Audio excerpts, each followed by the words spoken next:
It's time to finish this. There's a giant hunk of rock up in space with an angry face that doesn't like us very much. And we need to kill it.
Alright, so it turns out that our dead ghost dad had the final mystic statue all along.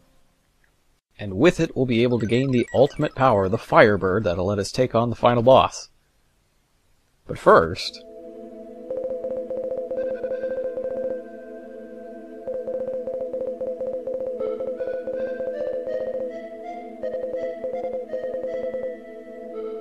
we've got a little more cutscene to go through. And this part, I actually really like this part.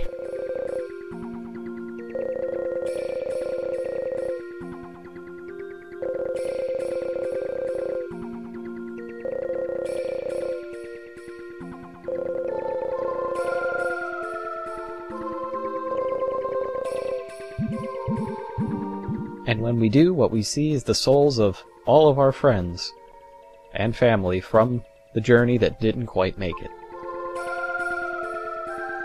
Neil's mom. Hey, there's Hamlet. Will teaches us that there is no difference between humans and animals years before the Bloodhound Gang did. Don't know who that is.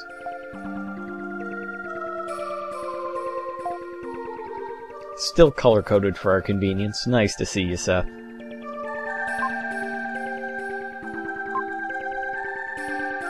He's ending slavery, douchebag.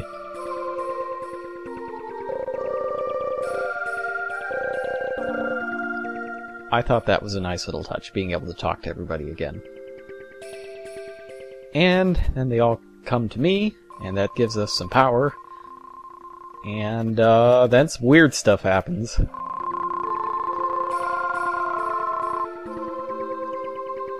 And now we have the best attack in the game. Alright. Way to go.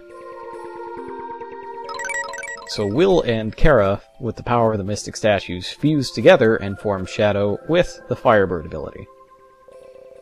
Atlas liked this so much they used it in Digital Devil Saga 2.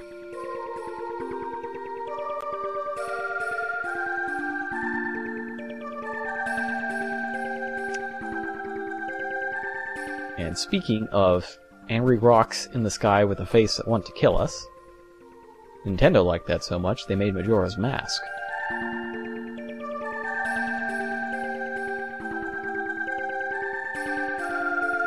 So, here we are on the face of the comet itself, and it's time to fight.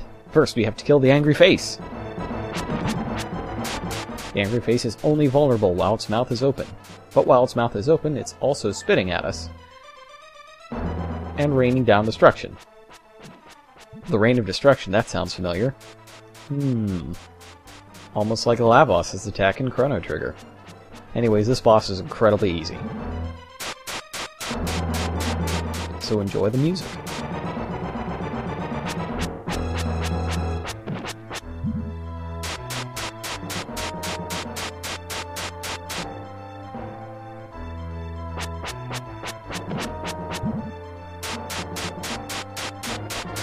Also takes a while because you can't, get in a ton of hits. I kept trying to get in 2 hits, but it just wasn't happening. Whoa, and you don't want to get cornered there. That's how you get killed in Galaga. And now, the true final boss, Dark Gaia! Dark Gaia is basically an evil version of Gaia. Whereas Gaia was the spirit of the Earth, Dark Gaia is the spirit of the comet. And boy does it have a lot of ways to beat us up. So, you have to keep track of all of those blue orbs, which you can shoot to get out of the way. It fires sparks at you, which home in and are kind of difficult to avoid. And every once in a while it opens up its mouth and fires a laser beam at you that you really don't want to get hit with. Of course, while it's firing, that laser is the only time you can hurt it. But, unlike the first form, you can get in a bunch of shots, so this boss's 40 HP will go down much easier. And of course, so will mine if I don't pay attention.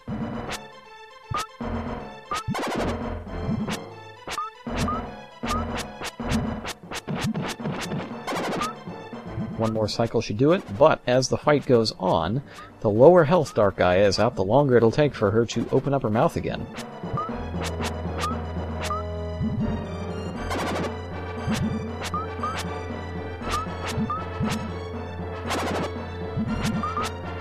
Should be about time. And there you have it, final boss complete. Please sit back, relax, and enjoy the very lengthy ending to Illusion of Gaia.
And there you have it. That is the illusion of Gaia. For a second there, I thought I was watching the intro to Final Fantasy V, but I guess that's just, similar sounding music, that's all. Everything sounds kind of the same in the Super Nintendo era, right? Well, maybe not. So, what happened? I'm not entirely certain. Taking out the comet seems to have progressed evolution to where it's supposed to be, and now the Tower of Babel is a skyscraper. Great. So, what do I think of the game overall? I still like it. Even with all of its failings, and its points where it looks like a tech demo, and its underutilization of the transformation mechanic, and the horrible translation, and the story that makes no sense, most of the time. And the Earthquaker just being terrible. I still have fun when I play the game, and in the end, that's what matters. So, thank you to everybody for watching, and a special thanks to Galrox, Geemer, and Hawk for helping me out with the English version strategy guide images, and Geemer especially for also the comparison images between the different box arts and the title screens for the game. Special thanks to Ragni for that really cool French player's guide. That was very neat. A lot of great images in there. Definite huge thank you to Neon Dragons for telling me about that super secret strength power-up in Euro. Don't worry, we're not going to tell anybody that you told us. So your uncle who works at Nintendo can feel safe and secure that he won't be fired for letting loose the secret of Illusion of Gaia. Thanks to Magic Fanatic for those minimalist videos and the Castoth fight from the Japanese version. That was a long time ago, but it was still pretty cool. And thank you to Nidoking for actually telling me something I didn't know about the Earthquaker that made it less horrible than I initially thought. It's still terrible, though. And that's about going to wrap it up for me. Thanks a lot, everybody, for watching. We still got plenty of credits to go, and a nice... Don't leave before the credits are over.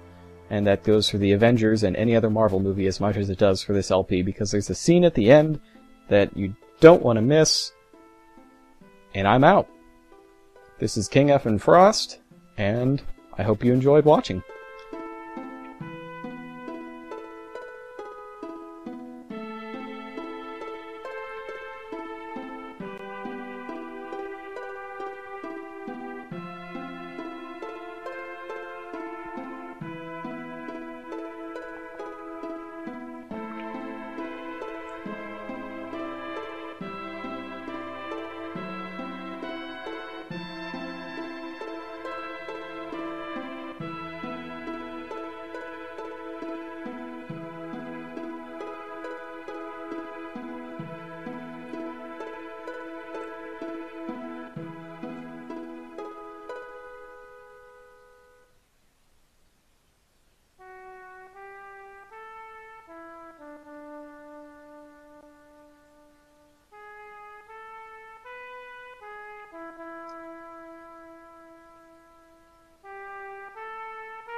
Alright, maybe that wasn't as exciting as advertised.